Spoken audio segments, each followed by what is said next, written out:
Oh my god. So what did we learn this week about kobolds? And much like in our gameplay videos, we got to break it down to two parts because we kind of shifted gears midway through this time around. So first off, vintage kobolds, and the deck was just, it was horrible, miserable, utterly unplayable, negative adjective and then say the deck's name. That's what it was.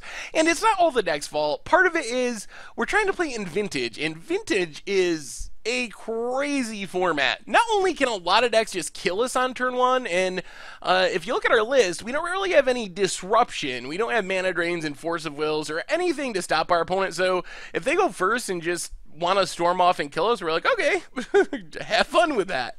The other problem is decks that aren't storming off and killing us on turn one likely have lock pieces. Shops decks are really popular, and they have Chalices of the Void and Trinispheres and stuff that makes your stuff cost one more. So there's a lot of turn one plays that non-storm / combo decks have that just lock us out of the game. Once a Trinisphere or a Chalice on 0 or 1 or any of that stuff comes down, it's just literally game over. We just can't do anything. So vintage itself is just a rough place for a deck like this.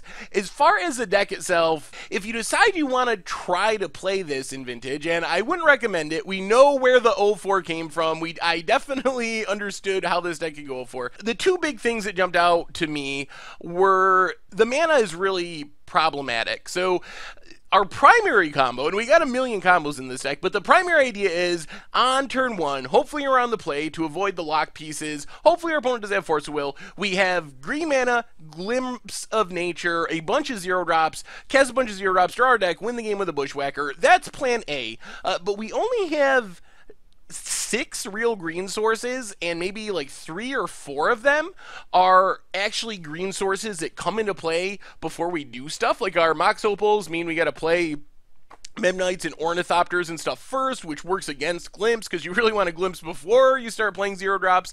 So the mana is just super bad. So basically we're banking on opening hands that have 1 of 4 green sources and 1 of 4 Glimpse of Natures. So we're already like super against the odds.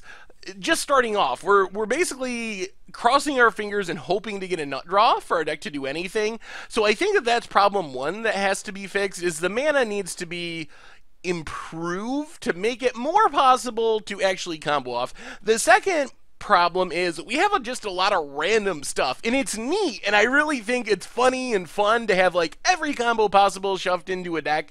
But the problem is those combos work against our primary combo of Glimpse of Nature and all our 0-drops. So the way the Kobold or Cheerios combo actually works is you need a critical density of 0 mana cards, because once you Glimpse and you start casting stuff, you want to be able to draw through your entire deck, which means you got to be drawing more 0-drops or more Glimpse of Nature effects to be able to keep drawing more cards and go through your entire deck. And randomly hitting a Triskelion or a Trinket Mage or a Dark Confidant or a Arcbound Ravager or that stuff just works so against the goal. So why I think it's a fun and interesting and unique deck, it's just not very good. On the other hand, let's take a minute and talk about the Legacy version that we played in the second half of our videos. And the Legacy Kobolds deck was essentially an attempt to answer the problems of the Vintage deck. So, for one, we're in Legacy,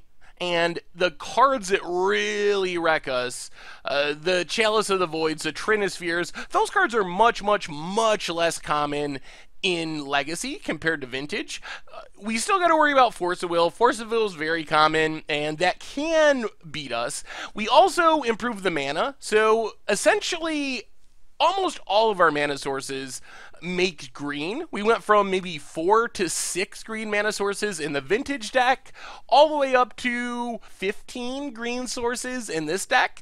So the idea that we'll have the green source to cast our Glimpse of Nature is much more practical, and it's much more likely to happen. The other thing is we added in Beck Call, which is essentially Glimpse of Nature's 5 through 8. Not as good because it's a little more expensive, but basically our odds of getting something that draws a card whenever we cast or whenever enters the battlefield a kobold, along with a bunch of kobolds, and the mana to cast this stuff is much higher, and that really shone in our matches. We had a bunch, well, 2 or 3 turn 1 kills. We actually won a match. We won games in other matches. Of course, we still ran into one of the only decks where you're going to be having turn 1 Chalice in Legacy when we played Loam, which was just really random that we happened to hit a deck that would hate us out. It felt like Vintage all over again.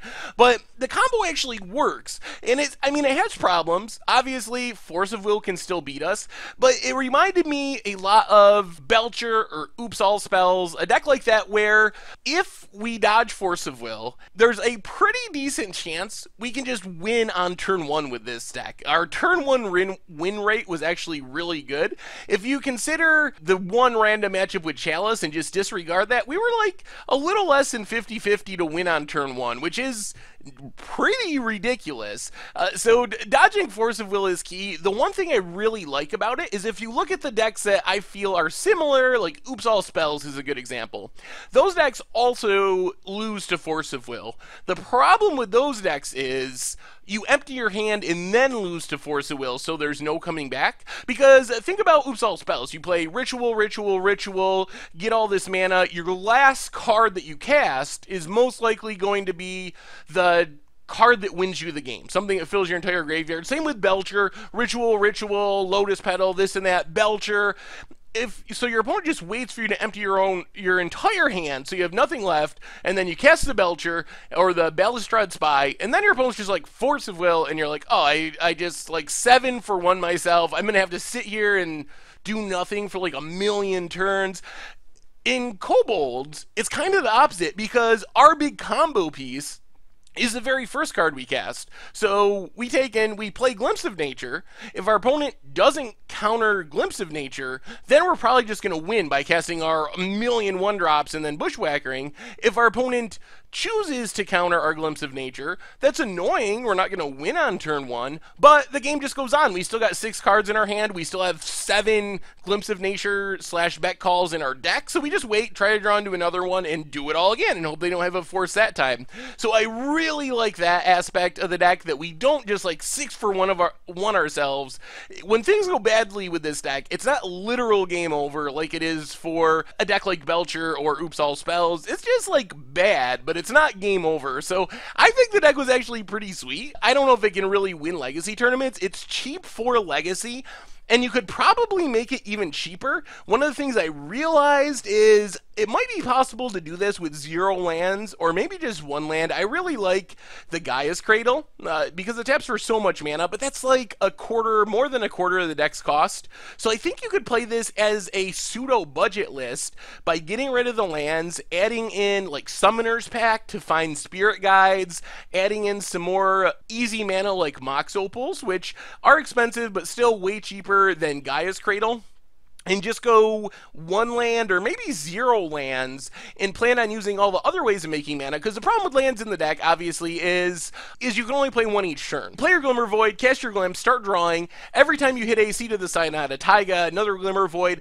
those are just whiffs. On the other hand, if they're Lotus Petals, Mox Opals, Spirit Guides, they're kind of lands that you can use immediately, or they're mana sources you can use immediately, so it feels much less bad with the combo and much less like a whiff when you're on to mana sources that you can actually lose, because once we start comboing off, we really want to win that turn. We don't want to just like, oh, it's a land for next turn.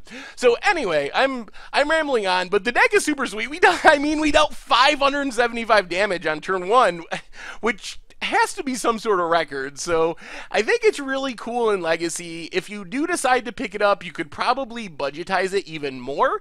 It is a glass cannon. It will lose to Force of Will. There are things that can definitely beat it, but we see glass cannon lists that are fairly powerful and popular in Legacy. They're never going to be tier 1 or break the format, but they're playable, and people play Belchers and Oops All Spells. So I think that Kobolds or Cheerios or whatever you want to call it could be on that list, because it didn't feel that much different than playing one of the other glass cannon decks.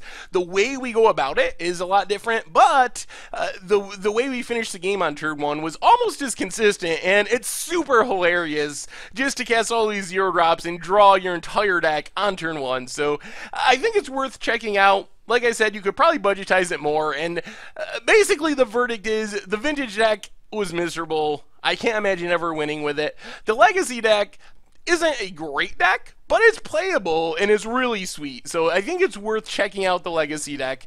Anyway, it's been a Much Abrew About Nothing for this week. Thank you very much for watching. I hope you enjoyed the video, and I will talk to you soon.